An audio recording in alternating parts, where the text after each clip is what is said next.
Langit di atas Polres Cendana tampak kelabu. Suasana pagi yang harusnya damai justru diwarnai dengan aroma arogansi dan ketidakadilan. Di halaman itu, dua sosok berdiri kaku di bawah terik matahari. Bukan karena bersalah, tapi karena harga diri mereka dipermainkan oleh seragam coklat yang lupa arti amanah. Sebelum cerita ini berlanjut, tekan tombol subscribe untuk mendukung channel ini, terus menghadirkan kisah-kisah penuh pesan moral. Dan tuliskan Alhamdulillah di kolom komentar, sebagai doa semoga negeri ini dijauhkan dari oknum-oknum yang merusak kepercayaan rakyat. Assalamualaikum warahmatullahi wabarakatuh. Di sebuah kota kecil, asap knalpot, klakson kendaraan, dan deru mesin menjadi musik sehari-hari. Di pinggir jalan, seorang pemuda bernama Doni berhenti. Dia baru saja pulang dari pabrik. Kaos oblongnya basah keringat, matanya sembab. Bukan karena lelah bekerja, tapi karena resah yang menumpuk di dada. Hari ini sudah keempat kalinya dalam 2 minggu dia ditilang. Suara lantang seorang polisi terdengar. "SIM mana, Dek? STNK mana? Kalau nggak lengkap kita bawa motornya ya." Doni tersenyum kecut. Ia tahu, lengkap pun kadang tetap salah di mata mereka. Tapi apa daya, dia hanya buruh, bukan anak pejabat. Malam itu di rumah kontrakan, Doni duduk termenung. HP di genggamannya berkali-kali menampilkan notifikasi pesan dari kakaknya, Arif, seorang prajurit TNI aktif. "Dik, sudah aku bilang bikin SIM resmi, jangan terus begini, habis gaji cuma buat bayar tilang." Doni menarik napas panjang. Dia tahu kakaknya benar, tapi pengalaman orang-orang di kampung bikin dia trauma. Kabar tentang pungli di dalam Polres sudah jadi rahasia umum, tapi dia tak punya pilihan. Keesokan harinya, Doni datang ke Polres Cendana. Seragam coklat polisi lalu lalang. Tatapan mereka tajam, tapi ada juga yang tersenyum sinis. Doni mendaftar untuk pembuatan SIM. Prosesnya tampak normal. Tes teori berjalan. Doni menjawab soal dengan serius. Keringat dingin membasahi pelipisnya, bukan karena soal sulit, tapi karena rasa takut kalau semua usahanya sia-sia. 1 jam berlalu. Hasil tes keluar. Seorang petugas mendekat dengan wajah datar. Nilai kamu jelek, Dek. Gagal." Doni terdiam, padahal dia yakin semua jawabannya benar. Polisi itu menatap Doni sambil menyeringai. "Kalau mau cepat beres, ada jalur cepat. 600.000, dijamin lolos." Doni terkejut. 600.000? Itu setengah gajinya sebagai buruh pabrik, tapi dia juga lelah bolak-balik hanya untuk ditilang di jalanan. Dengan berat hati, dia transfer uang tersebut. Dalam hati berbisik, semoga ini yang terakhir. Beberapa hari kemudian, Doni kembali ke Polres untuk mengambil SIM. Dia datang dengan wajah sumringah berharap semua sudah selesai. Tapi, yang dia dapatkan justru tamparan kenyataan. Polisi yang dulu menerima uangnya kini pura-pura tak kenal. "Maaf, Dek.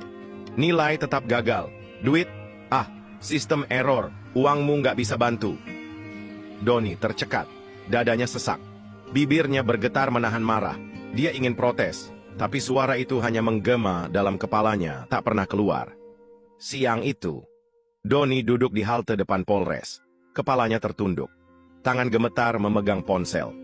Dia menelpon satu-satunya orang yang bisa diandalkan. "Kak, aku sudah bayar 600.000, tapi mereka tetap nggak kasih SIM." Suara di seberang terdiam beberapa detik, lalu terdengar tegas. "Tunggu di situ, jangan kemana-mana." Beberapa menit kemudian, siluet seorang pria berbadan tegap muncul di kejauhan. Kaos loreng TNI dan topi yang ia kenakan tampak mencolok di tengah kerumunan. Langkah kakinya mantap. Tatapannya tajam seperti elang yang memburu mangsa. Warga mulai berbisik. Suasana Polres mendadak hening. Hanya suara bendera yang berkibar pelan, seolah ikut menyaksikan. Hari itu, Polres Cendana tak pernah menyangka kedatangan seorang prajurit akan mengubah segalanya. Langkah kaki Arif mantap, suara sepatunya beradu dengan lantai halaman Polres. Kaos loreng dan topi TNI yang ia kenakan langsung mencuri perhatian. Semua mata tertuju padanya, ada yang berbisik pelan, ada pula yang tersenyum sinis. Di sudut ruang SPKT, 2 polisi muda berbisik sambil melirik Arif. Itu TNI beneran nggak sih? Kok gayanya santai banget? Palingan TNI gadungan, lagaknya doang biar warga takut." Senyuman meremehkan mereka seperti api kecil yang siap membakar suasana. Arif mendekati adiknya Doni, yang masih duduk lesu di kursi tunggu. Arif, "Dik, tunjukkan siapa yang terima uangmu." Doni menunjuk ke arah petugas loket yang kini pura-pura sibuk. Arif berjalan dengan langkah pasti. Dia tidak berteriak, dia tidak mengancam. Hanya sorot matanya yang cukup membuat seorang polisi senior berdiri dari kursinya. Arif, "Pak, saya hanya minta penjelasan. Uang adik saya sudah masuk, tapi kenapa SIM tidak diberikan?" Nada suara Arif datar, tapi penuh tekanan. Namun polisi itu malah terkekeh. Polisi senior, Wah, berani juga ya. Pakai kaos TNI biar terlihat garang."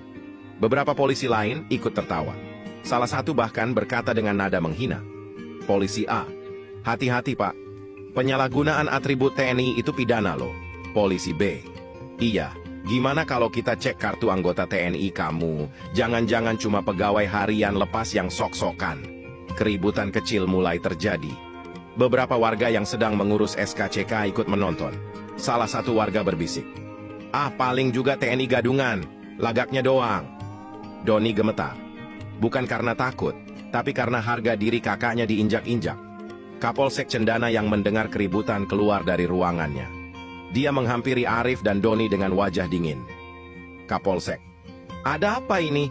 Kenapa kalian ribut di kantor polisi?" Arif, "Pak, saya hanya ingin hak adik saya. Dia sudah membayar, tapi malah dipermainkan." Kapolsek tertawa pelan, menepuk-nepuk bahu Arif dengan angkuh.